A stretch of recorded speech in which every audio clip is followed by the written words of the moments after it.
कानपुर बुंदेलखंड के प्रभारी, भाजपा के प्रदेश महामंत्री और सदस्य विधान परिषद अनूप गुप्ता इस मुकाम तक कैसे पहुंचे, आइए जानते हैं उनके बारे में।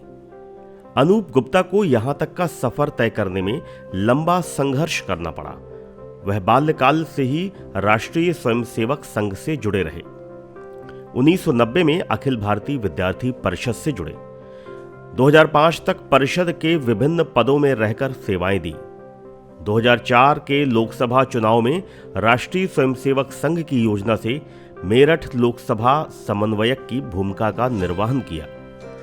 2005 से 2007 तक बुंदेलखंड में संगठन मंत्री के रूप में झांसी और चित्रकूट धाम कमिश्नरी के जनपदों के साथ ही विद्यार्थी परिषद के आयाम तंत्र, शिक्षक विद्यार्थी परिषद के मध्य उत्तर प्रदेश के संगठन मंत्री के रूप में पूर्णकालिक सेवाएं दी।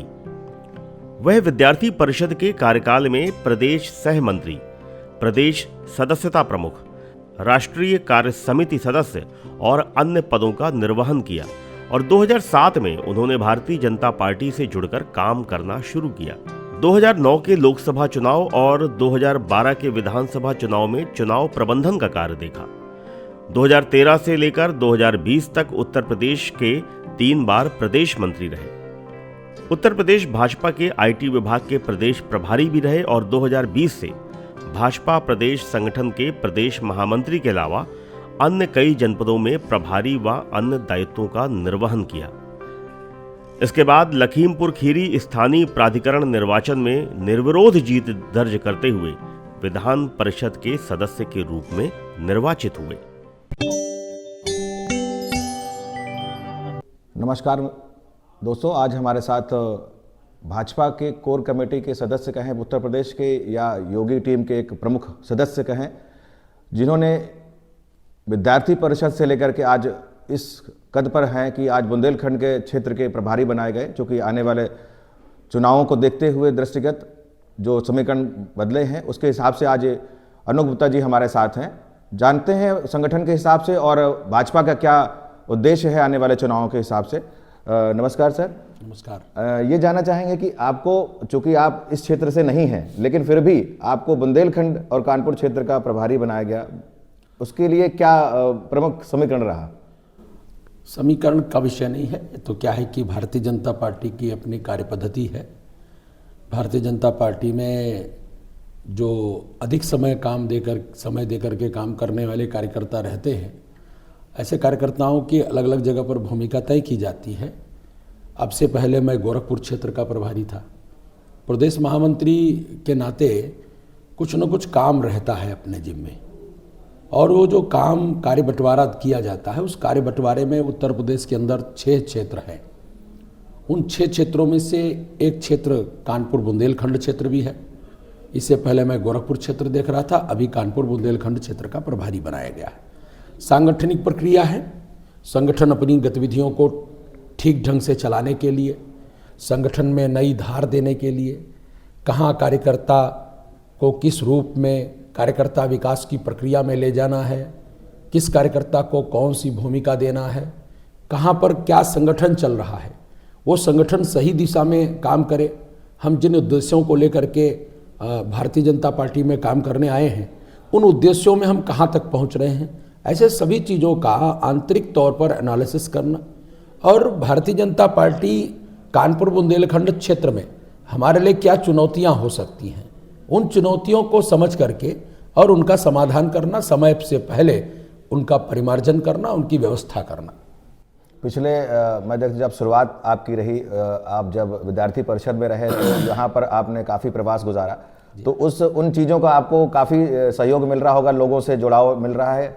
निश्चित तौर पर जिस क्षेत्र में आप किसी न किसी रूप में किसी भी भूमिका में पहले काम कर चुके होते हैं, तो जो आपने पहले काम किया होता है वो कहीं ना कहीं आपकी पुण्याई बन करके आपके साथ में आता है, और जिन लोगों के साथ में आपने काम किया होता है उनके आत्मिक संबंध आपके लिए कहीं ना कहीं संबल बनते हैं।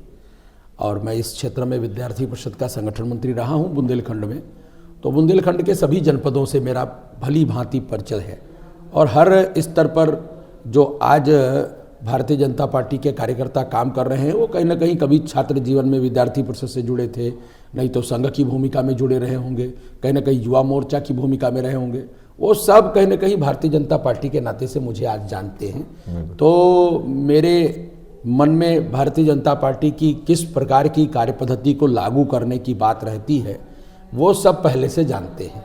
इसलिए अच्छा है, सहूलियत रहती है, सब माइंड मेकअप रखते हैं हमको किस दिशा में चलना है, भारतीय जनता पार्टी को किस ऊंचाइयों तक ले जाना है, ये सबको पहले से ही माइंड मेकअप रहता है। 2024 के चुनाव को देखते हुए आपको ये जिम्मेदारी सौंपी गई है, आपको क्या प्रमुख चैलेंजेस लग रहे हैं इस बुंदेलखंड से, कि कोई दिक्कत आने वाली है या नहीं? देखिए, बुंदेलखंड में तो कोई चैलेंज नहीं है।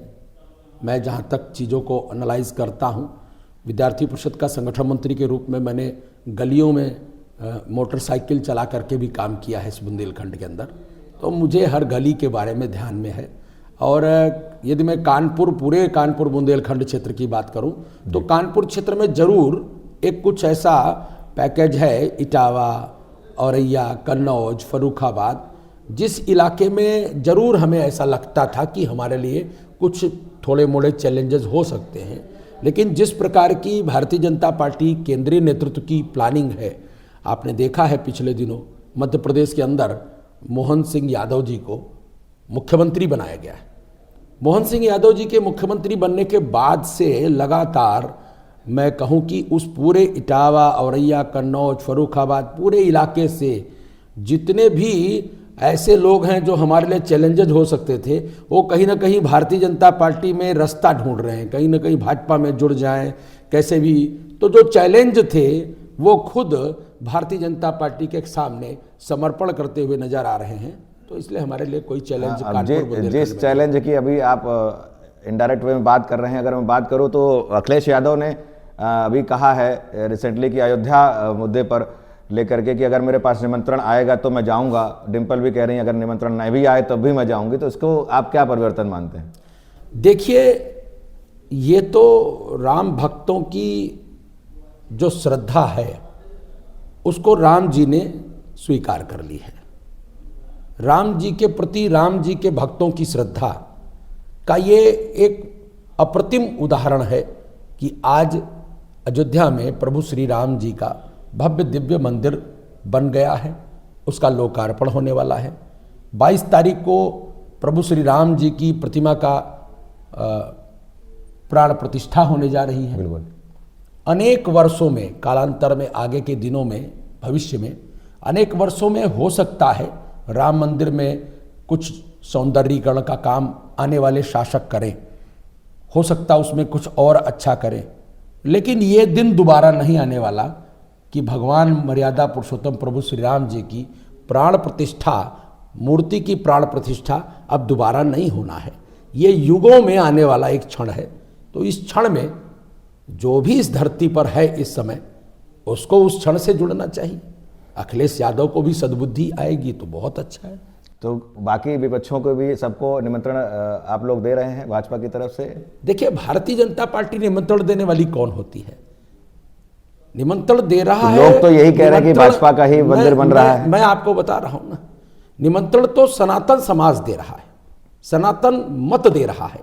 वो सनातन मत, जिस सनातन मत पर आज उन्हीं से मिलने जुलने वाले लोग, उन्हीं की गलबहियां करने वाले लोग सवाल खड़ा करते हैं, उनको जवाब देना चाहिए कि स्वामी प्रसाद मौर्य उनके एक नेता हैं, तथाकथित नेता हैं। बिल्कुल। उनके द्वारा लगातार सनातन पर वार किया जाता है, उनके द्वारा लगातार हिंदू धर्म पर वार किया जाता है।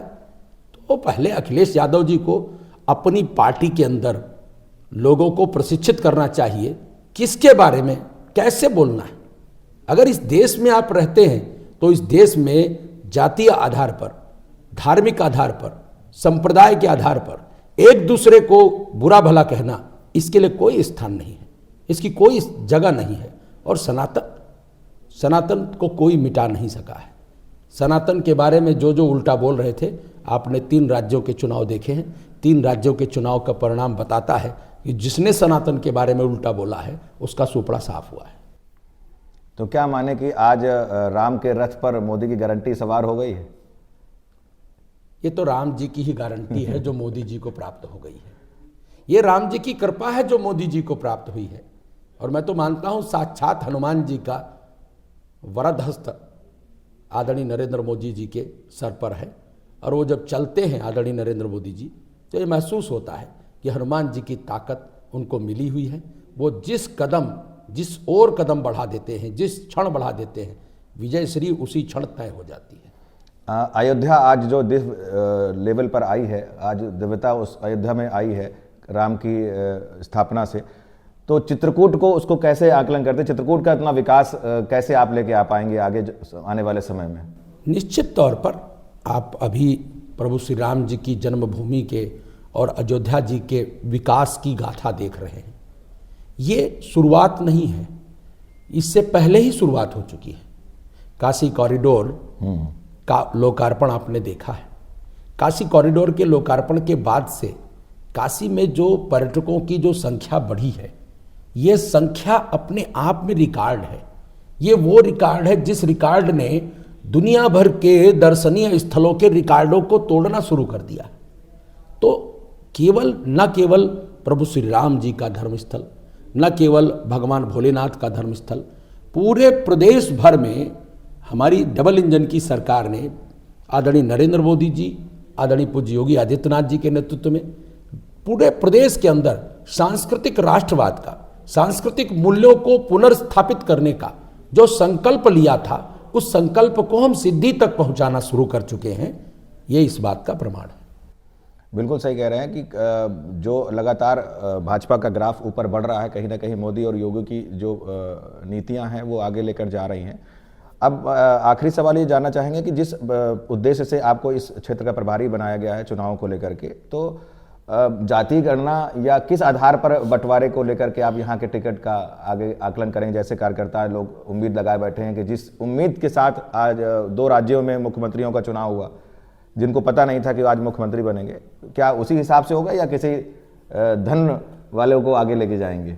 देखिए, प्रारब्ध किसी का किसी ने नहीं देख रखा है, और मैं यहाँ केवल चुनाव की भूमिका तय कराने नहीं आया हूँ। मैं तो संगठन का प्रभारी हूँ, पूरे बुंदेलखंड कानपुर क्षेत्र का संगठन का प्रभारी हूँ। चुनाव उसका एक छोटा सा पार्ट है।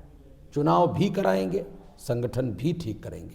दोनों चीज़ों को एक संतुलित ढंग से लेकर के चलने का काम, और कानपुर बुंदेलखंड क्षेत्र की सभी सीटें, लोकसभा की सीटें, और मैं तो जो देख रहा हूँ, मैं पूरे उत्तर प्रदेश का प्रदेश महामंत्री हूँ, पहले गोरखपुर क्षेत्र का प्रभारी था। अनेक क्षेत्रों में मेरा अनेक कार्यक्रमों में दौरा होता रहा है। पूरे उत्तर प्रदेश के अंदर हम जो देख रहे हैं, 80 की 80 सीटें भारतीय जनता पार्टी जीतने जा रही है, पूरी प्रचंड ताकत के साथ जीतने जा रही है। चलिए, उम्मीद करते हैं कि आने वाला भविष्य आपके ही हिसाब से आगे चले। तो आपने देखा कि किस तरह से पूरे जोश के साथ पूरी भाजपा की कोर कमेटी लगी हुई है।